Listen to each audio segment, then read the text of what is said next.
I have I have 3 kids. Mm-hmm. I have a daughter that's 27. I know Wow. you find this incredibly difficult to believe, and a son that's 17, and a daughter that's almost 15. So. Yeah. Is it difficult raising kids in this kind of climate, or do you think it's just like how our parents were in the 60s? It's depressing to raise children in this kind of climate because the country is in such a strange, difficult place, and is in many ways the outlook to me is not very good. But on the other hand, I think what I think is really wonderful about this recession and about what's happening is that it's really hardship that brings the best out in people and that makes, when I look at my own life, that, the things in me that are of any value at all came in a really tough crucible. So I just kind of feel like, as much as I don't think that my husband and I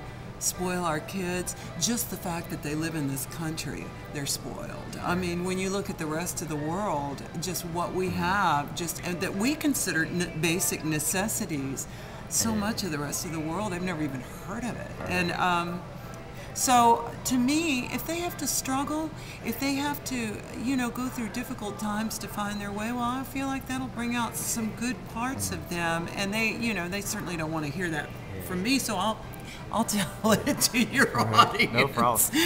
Well, see, I feel like there should be no more political lines, no more Democrats and Republicans. We should all be humanitarians, and everything that Obama is pushing for is trying to better our civilization, I think, Well, but there's a minority out there that disagree with me on that, so.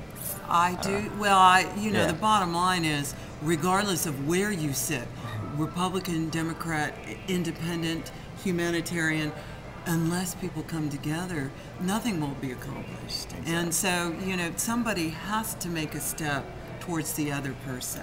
And, the great thing would be if we could all begin to move towards one another instead of this name calling and this complete lack of civility and respect that's really inexcusable. Yeah, and no more lies. No. Well, I don't know that the human, I don't know that the human political machine is capable of that. But we can hope. We can hope and pray. All right, so that's Ashley Cleveland. Thank you so much. Thanks, Larry.